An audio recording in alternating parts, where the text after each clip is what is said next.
Our sympathies, our thoughts are with her family, her friends, obviously a horrendous time that they're going through. That there seems to be, on the surface of what's been reported, similarities with the tragic death of Aoife Johnson just over a year ago in UHL, another 16-year-old girl. Obviously there needs to be, and I think there is going to be, an investigation into the particular circumstances of her death.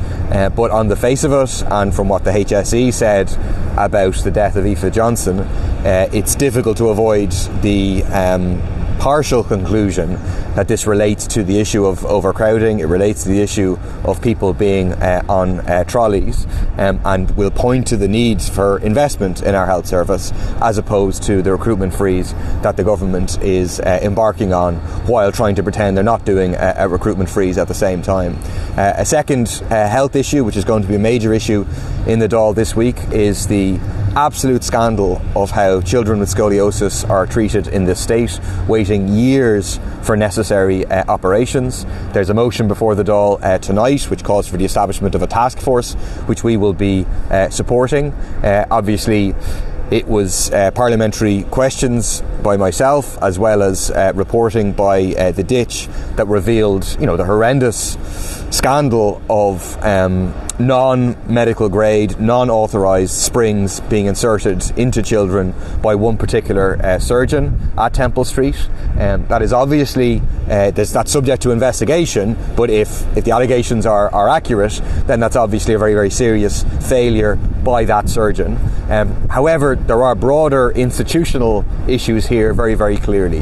The fact that that was able to happen in and of itself on a number of occasions is an institutional failure, but also the fact that now it appears that with one surgeon taken out of the picture at the moment while the investigation goes on, the waiting lists have gotten longer and longer, that you have a kind of institutional reliance on this one surgeon to perform the most complex surgeries, which arise quite regularly in terms of scoliosis.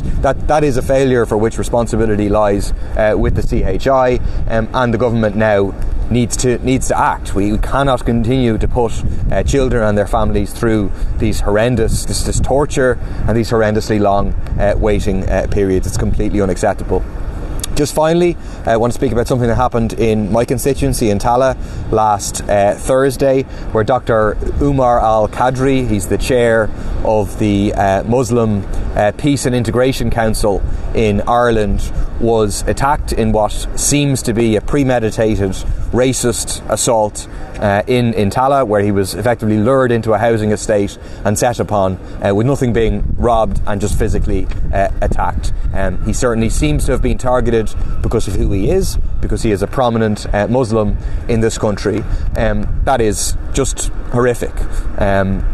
The people who perpetrated that attack, we don't know where they came from, but they do not represent Tallaght. In fact, Tallaght is represented by the multiple people in the housing estate who saw what was going on, who came out to intervene to stop it and ensure that he went to hospital. It's also reflected and represented by the rally that we had last night in Tallaght, called by Lekela, where people came out to say Tallaght says no to racist violence, to oppose these kind of attacks happening in our community, but also to oppose the kind of rising tide of racism, of hatred, of division, of lies told by the far right, which inevitably in their wake will have a rise, if successful, in racist assaults. They embolden people who might feel inclined to engage in these sort of attacks. So I think it's absolutely essential that all those people in society who are opposed to this, who want to take a stand against it, do so and come together. That's going to happen in a massive way, hopefully with tens of thousands of people on the streets, like we saw last year with Ireland for All, on Saturday the 2nd of March, in a demonstration, a solidarity march, which has been called under the banner of Stand Together. The idea that being that we need to stand together against racism, against hatred, against division, against war, but also stand together to fight for housing, for healthcare, for rights for all people, and to point out that we need to share the wealth in this society, that Ireland is an enormously wealthy country, that we do not need to have a housing crisis. We don't need to have a health crisis. The reason for these crises is not because of asylum seekers, is not because of migrants, because of policies pursued by the government in the interest of those who benefit from those crises, the profiteers in terms of the health industry and the corporate landlords and private developers. So that's Saturday, 2nd of March. Over 100 organisations have now signed up to support that at 1:30 p.m. at Parnell Square.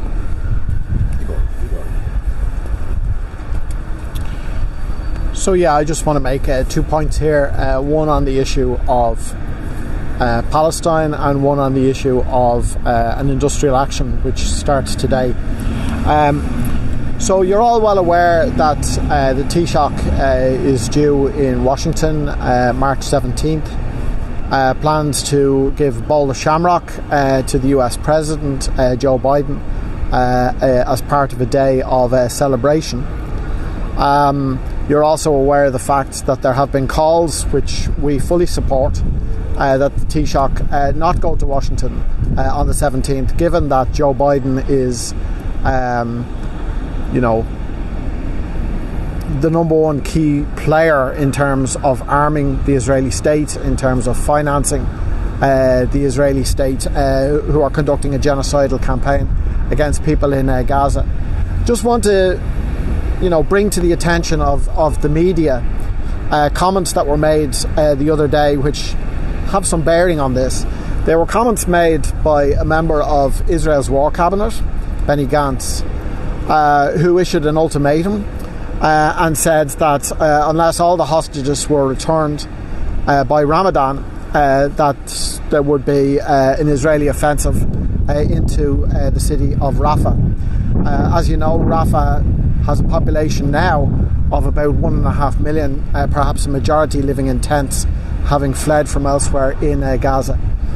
The date that member of the Israeli War Cabinet is giving is March the 10th or March the 11th. So in other words, there is a real possibility now that what could very well be the most bloody development in this war will commence and get underway precisely as leading Irish politicians are packing their bags and getting ready to head for the planes to go over to Washington. We're opposed to that visit, whether the Israeli Defence Forces go into Rafah or not. But there is a real possibility now that the Taoiseach's visit to the White House to celebrate with Joe Biden will coincide with what may be the bloodiest stage in this genocidal campaign, and it's a point that we would like the media to note. I think it really strengthens the call for that trip not to go ahead. The other point that I want to make just briefly is that industrial action starts today in the technological universities. We had a ballot of TUI members, more than 90% in favour of action up to including strike action. The issue here is variation in rates of pay and conditions on a geographical basis, which flies in the face of the agreement that the union and trade unionists made 6 or 7 years back. And the government, today's action will not affect student services, but it is the beginning of an important campaign of action, and the government would do well to note it.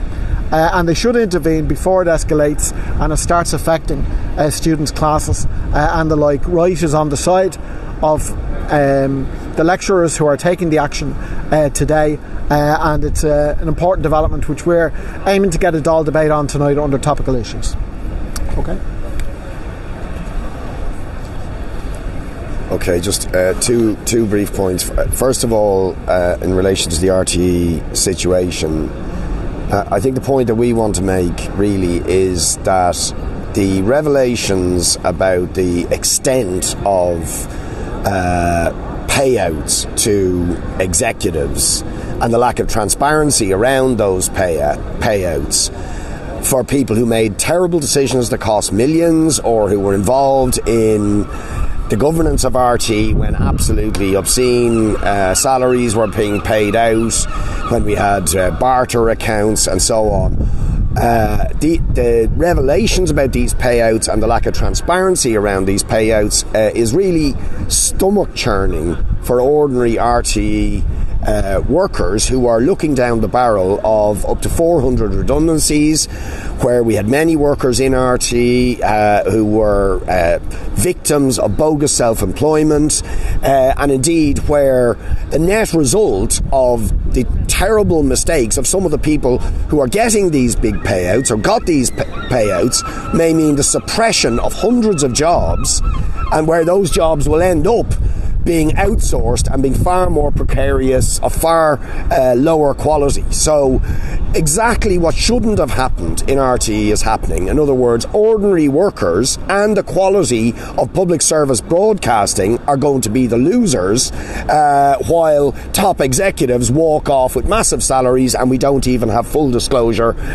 about the details of those salaries, why they got them, and so on. So for us, it's just yet another reason why we need a radical overhaul of the entire governance of RTÉ, and we have to break the connection with commercial advertising that we think was the corrosive and corrupting influence on public service broadcasting, because instead of being an institution that was based on serving the needs of the public, it increasingly began to mimic what was going on in the corporate and commercial sector and the excessive obscene salaries that you get in the commercial sector. So it's the reason why we need to have radical reform, to have direct exchequer funding, caps on salaries, and break the link with commercial advertising, which has been so corrosive and corrupting of what is a vitally important service, public service broadcasting.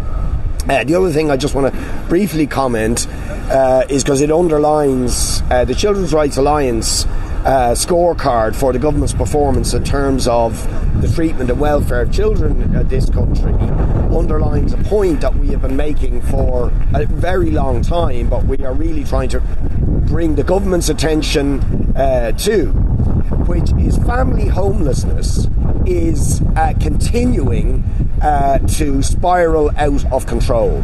So we have record numbers of children now, over 4,000 children who are homeless.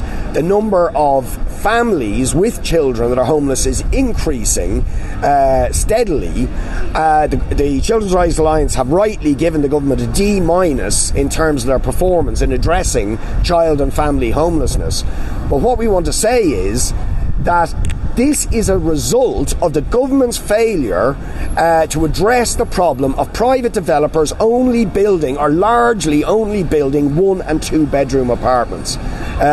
We were criticised often for objecting to or putting in submissions on private developments, but one of the major reasons we did so was because they were completely dominated by 1 and 2 bedroom apartments rather than having 3 and 4 bedrooms, because the private developers maximise their profits by only building 1 and 2 bedroom and not building family accommodation. And of course the state itself has failed to build family accommodation. So although there is some headway being made in the delivery of housing for 1 and 2 bedroom households, the failure of private and public to build 3 and 4 bedroom is now leading to a massive crisis in this area. So there needs to be a radical shift in policy to demand that there are more 3 and 4 bedrooms built by private developers, that the state itself builds more 3 and 4 bedroom developments, and in the immediate short term the state needs to step in and buy 3 and 4 bedroom developments, because those families, to give you an example, yesterday I was dealing with a family of 7 people, several of whom were ill, and the only accommodation they're being offered is a 1 bedroom in a hostel. 7 people, right? And this is commonplace now. So this is absolutely dire for the families involved, for the mental health of the children, for the stigma those children suffer, and this is absolutely widespread now. So that as a matter of urgency, the government have to address the massive shortage of 3 and 4 bedroom housing units, because otherwise the family and child homelessness crisis is going to continue to spiral. Paul, could I just ask you about the Limerick story? Yeah. What exactly are you looking for in terms of this teenager's death? Just more detail and clarity? Yeah, well, an investigation has been started into it, so that's welcome. That needs to be comprehensive. It needs to be independent. I presume it will be all of those things. But it is, if you read what the HSE said in the context of Aoife Johnson's tragic death, they were very clear that this is relating to overcrowding, relating to too many patients being on trolleys, relating to trolleys being in the resuscitation area. And so it seems to me that there's a fundamental issue here in terms of our health service, which relates to UHL in particular, but our health service in general, that fundamentally it's an issue of capacity in our health service, is that where you have overcrowded hospitals are dangerous. The chances of tragedies like this happening go up very, very significantly when you have people on trolleys, when you have overcrowding, and that is something very clearly that the government needs to deal with. Okay, that's what I need. Thank you.